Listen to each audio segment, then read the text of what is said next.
এইখানে তোর দাদির কবর, ডালিম গাছের তলে 30 বছর ভিজাইয়ে রেখেছি দুই নয়নের জলে। এতটুকু তার ঘরে এনেছিল পুতুলের মতো মুখ। পুতুলের বিয়ে ভেঙে গেল বলে কেঁদে ভাসায় তবু। এখানে ঘুরিয়া ফিরিতে ভেবে হইতাম সারা সারা বাড়ি ভরে এত সোনা মোর ছড়াইয়া দিল কারা। সোনালি উষার সোনা মুক্তার আমার নয়নের ভরি, লাঙ্গল লইয়া খেতে ছুটিতাম গায়ের উপর ধরি।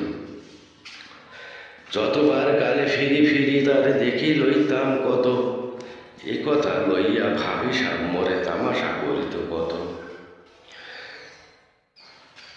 এ কথা লইয়া ভাবি এমনই করিয়া জানে না কখন জীবনের সাথে মিশি ছোটখাটো তার হাসি ব্যথা মাঝে হারাইয়া গেল দিশি।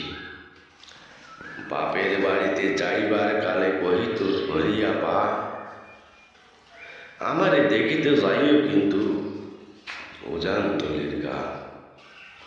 শাপলার হাটে তরমুজ বেশি, 2 পয়সা করি দেড়ি, 1.5 পয়সা তামাগার মাজন লইয়া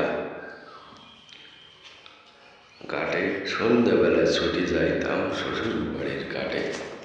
হেসো না দাদু, সে তামাক মাজন পেয়ে দাদি তোর কতটা খুশি হইত দেখে চলি দিয়ে। নসলে কহিত হাসিয়া এতদিন পরে এলে, পথ পানি চেয়ে আমি যে হেতায় কেঁদে মরি আঁখি চলে। আমারে ছাড়িয়া এত ব্যথা কেমন করিয়া হায়, যা খবর দেশেতে ঘুমাইয়ে রয়েছে নিচই মেজালায়।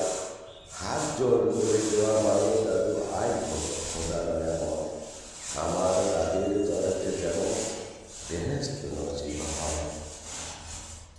তারপর এই শীর্ণ জীবনে কত কাটিয়াছি বাড়ি, যেখানে জাহাজে চড়াইয়ে ধরেছি চলে গেছে সার। শত কবরে অপরিদয়ে আমি বনিয়া ডনিয়া বলিয়া ভোর করে বনি সারা দিন রাতে জানি। তুই মোর হাতে কোদাল ধরিয়া কোঠের মাটির তলে করিয়া দিয়েছি কত সোনালো লাওয়ারে চোখারে চোখের জলে। মাটিতে আমি যে ভালোবাসি, মাটিতে লাগাইয়ে